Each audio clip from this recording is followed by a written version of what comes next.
Bonjour à tous et bienvenue dans cette nouvelle vidéo, dans cette toute première vidéo de la chaîne. Je m'appelle Lucas et je serai votre professeur de français aujourd'hui. À travers cette vidéo, nous étudierons les bases de la langue française et à la fin, vous serez capable de vous présenter et de saluer quelqu'un. Il est important tout d'abord d'aborder la langue française. Elle est parlée par approximativement 300 millions de personnes dans le monde et 3/4 d'entre eux la parlent de façon quotidienne. La langue française est difficile par sa grammaire, sa prononciation et sa compréhension orale. La première chose qu'on cherche à dire quand on parle français, c'est bonjour. Contrairement à l'anglais, le français n'utilise pas d'expressions qui utilisent le temps, telles que good morning, good afternoon, good evening. On a à la place 2, voire 3 façons de dire bonjour. La première est de façon formelle, bonjour. Bonjour. Littéralement, on pourrait traduire ça en anglais par good day. La deuxième est bonsoir. Bonsoir. On pourrait aussi traduire littéralement par good evening. On peut se poser la question de savoir quand les utiliser. Il faut dire bonjour à une personne qu'on ne connaît pas, à quelqu'un qui est plus vieux ou à un professeur par exemple. Vous pouvez même être plus poli et ajouter madame ou monsieur. Bonjour madame, bonjour monsieur. Bonsoir est exactement la même chose, mais on pourrait le dire après 6 heures du soir environ. Certaines personnes le diront plus tôt ou plus tard, ça dépend vraiment, c'est propre à chacun. L'autre expression est moins formelle, il s'agit de salut. Salut.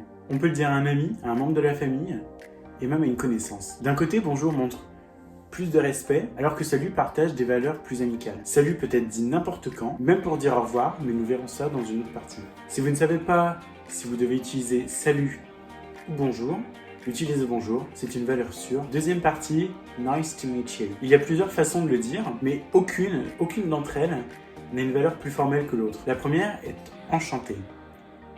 Enchanté. J'ai ajouté un E puisque si vous êtes une femme, vous devez ajouter un E à l'écrit, mais si vous êtes un homme, vous n'en mettez pas. Et enchanté, comme vous pouvez l'entendre, il n'y a pas de différence entre le masculin et le féminin à l'oreille. Vous pouvez aussi dire ravi de vous rencontrer, ravi de vous rencontrer, ou ravi de te rencontrer. Ravi de te rencontrer. Cette expression est peut-être un peu plus formelle, mais les gens ne feraient pas vraiment la différence entre les deux. Vous remarquerez aussi que ravi prend un E si vous êtes une femme. Mais pareil, la différence ne s'entend pas. Ravi de te rencontrer, ravi de vous rencontrer et enchanté signifie la même chose.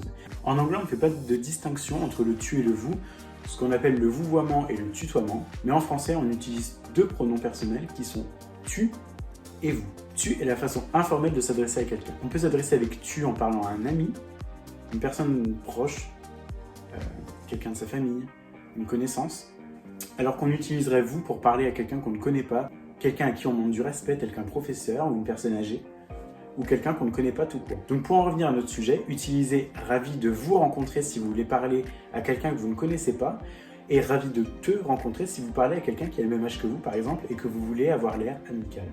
Troisième point, how are you? Parlons d'un aspect plus culturel. Si ce n'est pas un ami proche, ou à quelqu'un qu'on ne connaît pas bien, demander comment la personne va est quelque chose de nécessaire, voire d'obligatoire. Peu importe la réponse donnée, on demande ça pour être poli. La réponse nous importe peu si c'est quelqu'un que nous connaissons que très peu, mais nous la demandons quand même pour être poli. Il y a deux façons de dire « How are you » en français. La première, « Comment vas-tu » ? Comment vas-tu ou comment tu vas. Comment tu vas. Lorsqu'on pose une question à l'oral, les Français n'ont pas tellement l'habitude d'intervertir le sujet et le verbe. C'est pourquoi on pourrait dire « Comment tu vas » au lieu de « Comment vas-tu ». Cependant, à l'écrit, on va beaucoup plus utiliser « Comment vas-tu ». La seconde expression est très utile à savoir puisqu'elle est l'expression la plus connue, la plus utilisée en France. C'est « ça va ». Ça va. Elle pourrait peut-être paraître moins formelle que « Comment vas-tu » ou comment tu vas. Les gens ne se sentiraient pas plus mal à l'aise si on dit « ça va » au lieu de « comment allez-vous ». J'aimerais aborder un fun fact. On ne sait pas exactement à quand remonte cette expression « ça va », mais il y a un certain temps, les gens demandaient « ça va » pour parler des excréments, des selles des gens. Si on veut répondre à cette question, on peut dire « oui »,« non » ou « ça va ». Je peux poser la question « ça va ?» et la personne me répond « ça va ». Ça va? Ça va. Quatrième point essentiel, please. Il n'y a qu'une seule façon de dire please en français. On dit s'il te plaît, de façon informelle, et remplacez tu par vous si vous voulez être plus formel.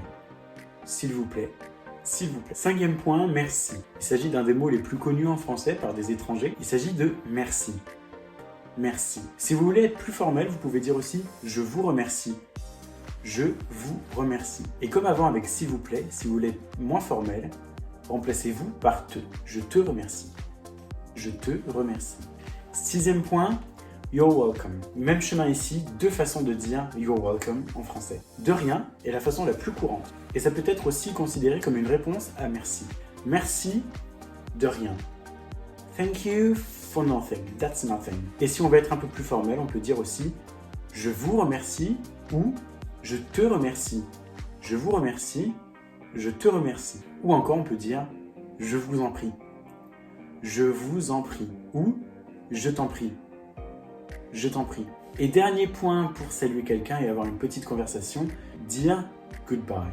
Il y a 2 façons de dire goodbye. Et si vous avez été assez attentif, vous en connaissez déjà une. La première est au revoir. Au revoir. Ici, on utilise revoir, ce qui signifie to see again. Donc, si vous planifiez de revoir quelqu'un, dites au revoir. Et même si vous ne planifiez pas, on dit toujours au revoir. Et vous pouvez finalement dire salut.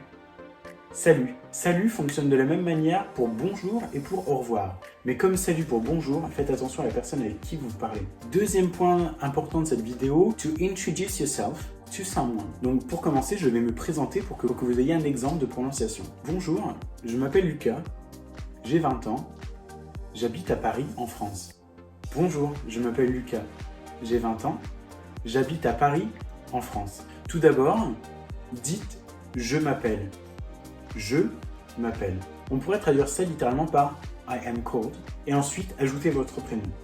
Je m'appelle Lucas. Si je dis l'équivalent en français de my name is, mon nom est, grammaticalement c'est correct, mais ça sonne très bizarre à l'oreille. Et si vous voulez dire je m'appelle encore plus vite, vous pouvez tout simplement dire je m'appelle. Je m'appelle.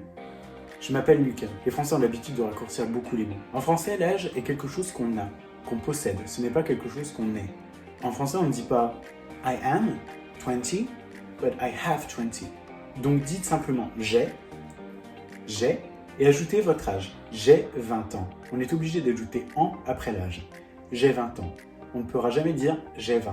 Pour votre âge, cherchez les chiffres sur internet. Nous verrons ça dans une prochaine vidéo. Pour la ville dans laquelle vous habitez, dites j'habite à. J'habite à. J'habite à. Et ajoutez votre ville. J'habite à Paris. J'habite à Paris. Voilà, la vidéo est terminée. Vous savez maintenant saluer quelqu'un et vous présenter en français. Vous trouverez dans la boîte de description un PDF, un fichier PDF qui vous permettra de faire un exercice de traduction sur ce qu'on vient de voir. Vous pouvez aussi vous entraîner en répétant les phrases que je viens de dire, qui sont aussi incluses en dialogue. Donc si vous avez aimé cette vidéo, n'hésitez pas à mettre un pouce en l'air et à vous abonner. Vous pouvez aussi partager cette vidéo aux personnes que vous connaissez qui souhaitent apprendre le français depuis le tout début. Et souvenez-vous, French is hard, but French is approachable for everyone. Donc je vous dis à bientôt pour une nouvelle vidéo. Salut!